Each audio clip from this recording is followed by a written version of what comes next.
Hello बच्चे, good morning. मैं आज आप लोगों के बीच ऑब्जेक्टिव बूस्टर के तहत क्लास 12 के इकोनॉमिक्स सब्जेक्ट के फर्स्ट चैप्टर एंड इंट्रोडक्शन में आप लोगों का स्वागत करता हूं। इकोनॉमिक्स सब्जेक्ट जो बच्चे आर्ट्स के हैं और जो बच्चे कॉमर्स के हैं, दोनों इस सब्जेक्ट को देख सकते हैं। अभी हम लोग सारे सब्जेक्ट के ऑब्जेक्टिव को देख रहे हैं, ठीक है। जब ऑब्जेक्टिव सारा 1 बाय 1 करके पार्ट बाय पार्ट करके देखेंगे और लास्टली हम लोग क्या करेंगे, ऑब्जेक्टिव के तहत सारे ऑब्जेक्टिव का एक कंबाइंड टेस्ट होगा, यूट्यूब के माध्यम से ही टेस्ट होगा। क्योंकि अभी आप लोगों को पता है कि भारत में लॉकडाउन की स्थिति बनी हुई रहेगी अभी, और अभी क्या मामला है अब आगे का तो पता नहीं है। तो आई थिंक अभी एजुकेशन सिस्टम बंद ही रहेगा, तो इसीलिए आप लोग घर में रहिएगा, सुरक्षित रहिएगा और मेरी यूट्यूब चैनल से बन करके आराम से पढ़ाई कीजिए, ठीक है। चलिए आते हैं हम लोग फर्स्ट क्वेश्चन।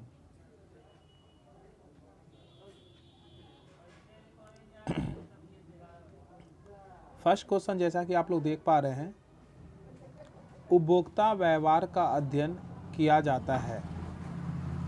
देखिएगा, उपभोक्ता व्यवहार का अध्ययन कौन से अर्थशास्त्र में किया जाता है?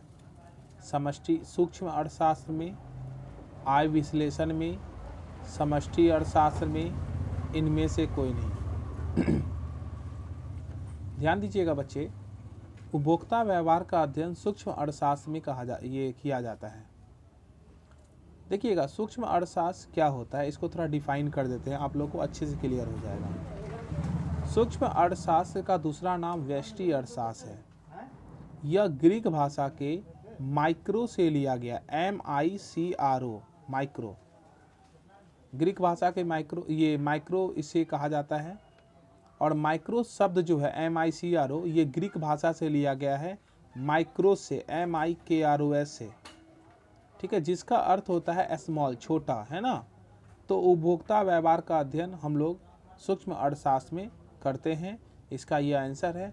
और आई थिंक सूक्ष्म अर्थशास्त्र क्या होता है आप लोगों को इसमें प्रॉब्लम नहीं होगी। चले आते हैं नेक्स्ट क्वेश्चन में।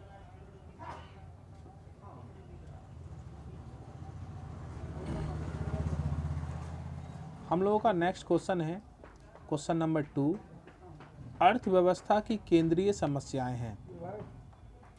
आप लोगों को केंद्रीय समस्या के बारे में बता देते हैं। आर्थिक समस्या को ही केंद्रीय समस्या कहा जाता है। केंद्रीय समस्या टोटल 3 प्रकार की हैं। सबसे पहला केंद्रीय समस्या, क्या उत्पादन करे तथा कितनी मात्रा में उत्पादन करे, ये पहला केंद्रीय समस्या है। दूसरा केंद्रीय समस्या है उत्पादन कैसे करे, दूसरी केंद्रीय समस्या है। मतलब सबसे पहला केंद्रीय समस्या हुआ था क्या उत्पादन करे तथा कितनी मात्रा में उत्पादन करे, उत्पादन क्या करना है और कितनी मात्रा में उत्पादन करना, ये सबसे फर्स्ट केंद्रीय सेंटर प्रॉब्लम था ये। और दूसरा जो प्रॉब्लम है हम लोगों का, उत्पादन कैसे करे, है ना, उत्पादन कैसे करे। और तीसरा है उत्पादन अगर कर ले तो किसके लिए करे, उत्पादित वस्तुओं का वितरण कैसे हो, है ना, किसके लिए करे या वितरण कैसे किया जा सके इसका। तो आप लोग ऑप्शन के माध्यम से देख पा रहे होंगे ABC, दैट मीन्स इनमें से सभी तीनों होगा, ये तीनों का तीनों केंद्रीय समस्या है। और आगे फिर नेक्स्ट क्वेश्चन हम लोग देख रहे हैं। अभी नेक्स्ट क्वेश्चन है, निम्नलिखित में से कौन उत्पत्ति का साधन नहीं है? निम्नलिखित में से कौन उत्पत्ति का साधन नहीं है? ध्यान दीजिएगा, उत्पत्ति के साधन कुल 4 साधन हैं, भूमि, पूंजी, श्रम और उद्यमी।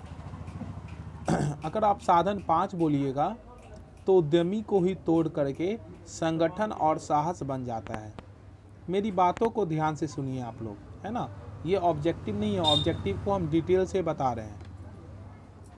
तो साधन 4 भी बोल सकते हैं आप, 4 बोलिएगा तो उद्यमी ओनली बोलिएगा, और उद्यमी को जब 5 बोलिएगा तो उद्यमी को 2 पार्ट में डिवाइड कर दीजिए।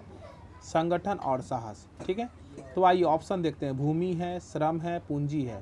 डैट मीन्स मुद्रा, मुद्रा साधन नहीं है। ओके, तो आप लोगों का आंसर कौन सा हो गया? सी नंबर आंसर हो गया। हम टिक आउट नहीं कर रहे हैं, टिक आउट करते जाते हैं, आपको दिक्कत ना हो। सी नंबर ऑप्शन हो गया। ठीक है, चलिए अब आते हैं फिर नेक्स्ट आते हैं हम लोग अब 4 नंबर में। इसके अनुसार अर्थशास्त्र मानव कल्याण का विज्ञान है। ध्यान दीजिएगा, मानव कल्याण का विज्ञान। डॉक्टर मार्शल के अनुसार, सैमुअल्सन होगा, वो थोड़ा मिस्टेक हो गया टाइपिंग में। जे.एस. मिल के अनुसार, एडम स्मिथ के अनुसार। ध्यान दीजिएगा, डॉक्टर मार्शल के अनुसार अर्थशास्त्र मानव कल्याण का अध्ययन है। ये कैसे हम लोगों को पता चला, तो आप लोगों को इसके डिटेल से हम बताते हैं। डॉक्टर मार्शल एक अर्थशास्त्री हैं जिन्होंने 1890 ईस्वी में 1890 ईस्वी में उन्होंने एक पुस्तक लिखा। उस पुस्तक का नाम था principle of economics. Principle of economics पुस्तक में उन्होंने अर्थशास्त्र को डिफाइन किया और उसी में उन्होंने अपनी परिभाषा को रखा, अर्थशास्त्र मानव कल्याण का विज्ञान है। तो आप लोगों को यहाँ पे और सब भी क्वेश्चन निकल सकता है। डॉक्टर मार्शल की जो पुस्तक आई थी वो कौन से ईस्वी में आई थी, तो 1890 ईस्वी में। उस पुस्तक का नाम क्या था, तो प्रिंसिपल ऑफ इकोनॉमिक्स, है ना। तो ये सब बात आप लोग ध्यान में रखना है। तो इसका आंसर क्या हो जाएगा? ए नंबर। ठीक है, चलिए नेक्स्ट क्वेश्चन आते हैं फिर हम लोग अब।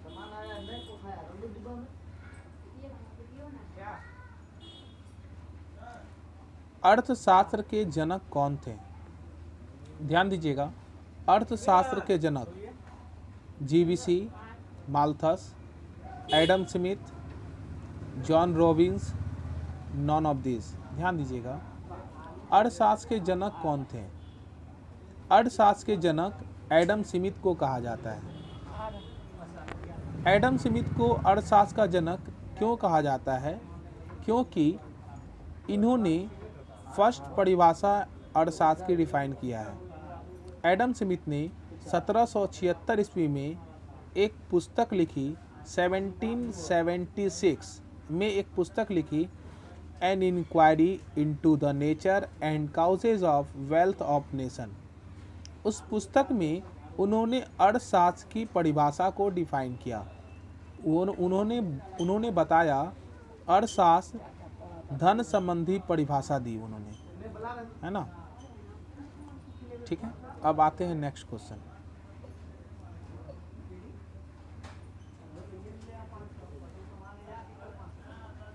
नेक्स्ट क्वेश्चन है हम लोग का, व्यष्टि अर्थशास्त्र में सम्मिलित होती है। ध्यान दीजिएगा, व्यष्टि अर्थशास्त्र का मतलब बता दिए थे। व्यष्टि या सूक्ष्म दोनों एक ही बात है।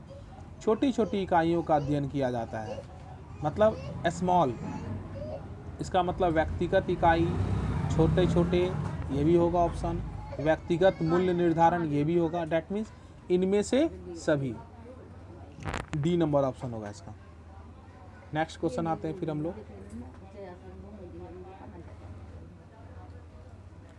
किसने कहा अर्थशास्त्र धन का विज्ञान है? अभी जस्ट हम लोग इसके पहले से पहले वाले क्वेश्चन में हम लोग देख चुके थे कि किसने कहा अर्थशास्त्र धन का विज्ञान है। तो ये एडम स्मिथ ने, मार्शल ने, रॉबिन्स ने, इनमें से कोई। एडम स्मिथ ने बताए थे अभी जस्ट हम। एडम स्मिथ ने 1776 ईस्वी में अपनी पुस्तक an inquiry into the nature and causes of wealth of nation में उन्होंने अर्थशास्त्र की परिभाषा दी है।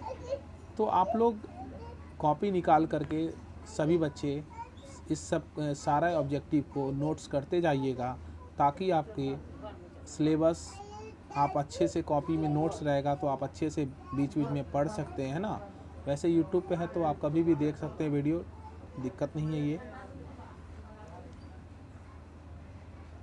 नेक्स्ट क्वेश्चन, आर्थिक क्रियाओं के अध्ययन के संदर्भ में अर्थशास्त्र को दो शाखाओं व्यष्टि और समष्टि में किस अर्थशास्त्री ने विभाजित किया है?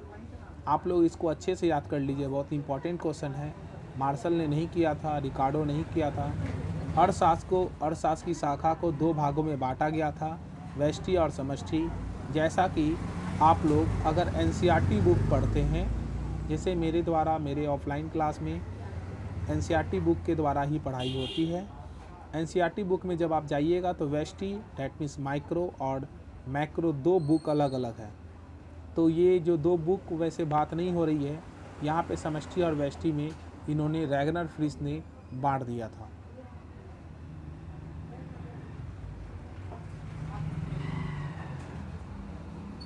हम लोग का 9 नंबर क्वेश्चन में हम लोग अभी व्यष्टि अर्थशास्त्र के अंतर्गत निम्न में से किसका अध्ययन किया जाता है।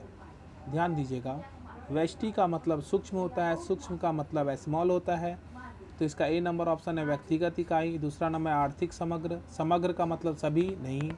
राष्ट्रीय आय नेशनल इनकम नहीं, नेशनल इनकम का वो जो अध्ययन किया था वो समष्टि अर्थशास्त्र में किया जाता है। व्यष्टि अर्थशास्त्र में स्मॉल डैट मीन्स व्यक्तिगत, ए नंबर ऑप्शन होगा, है ना। चलिए अब आते हैं, लास्ट क्वेश्चन है हम लोगों का ये 10 नंबर इस वीडियो का लास्ट क्वेश्चन। निम्न में से कौन सी आर्थिक क्रियाएं अर्थशास्त्र की अध्ययन सामग्री के अंतर्गत सम्मिलित की जाती है। ध्यान दीजिएगा, कौन सी आर्थिक क्रियाएं। असीमित आवश्यकताएं से जुड़ी आर्थिक क्रियाएं, बिल्कुल सही है ये पॉइंट।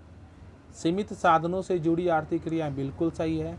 इसका मतलब ए और बी दोनों होगा, सी नंबर। ध्यान दीजिएगा, ये इंट्रोडक्शन चैप्टर के तहत आप वहाँ पे डॉक्टर रॉबिन्स ने 1932 ईस्वी में एक पुस्तक लिखे थे, an essay on the nature and significance of economic science में उन्होंने दुर्लभता संबंधी परिभाषा दी और उन्होंने ये भी बात बताया कि मनुष्य की आवश्यकताएं असीमित होती है, डैट मीन्स अनंत होती है, और जो साधन होते हैं, साधन का जो प्रयोग होता है वो सीमित होता है। तो ये दोनों चीज़ आता है वहाँ पे, इसलिए ए और बी दोनों ऑप्शन होगा। आई थिंक आप लोगों को वीडियो बहुत अच्छा लगा होगा, और अगर आप लोगों को कुछ भी प्रॉब्लम हो तो आप लोग कमेंट के माध्यम से ज़रूर बताएं, ताकि हम आपके प्रॉब्लम को नेक्स्ट वीडियो में सॉल्व कर सकें। इसी तरह मेरे यूट्यूब चैनल से आप लोग बने रहें। धन्यवाद। जय हिंद, जय भारत।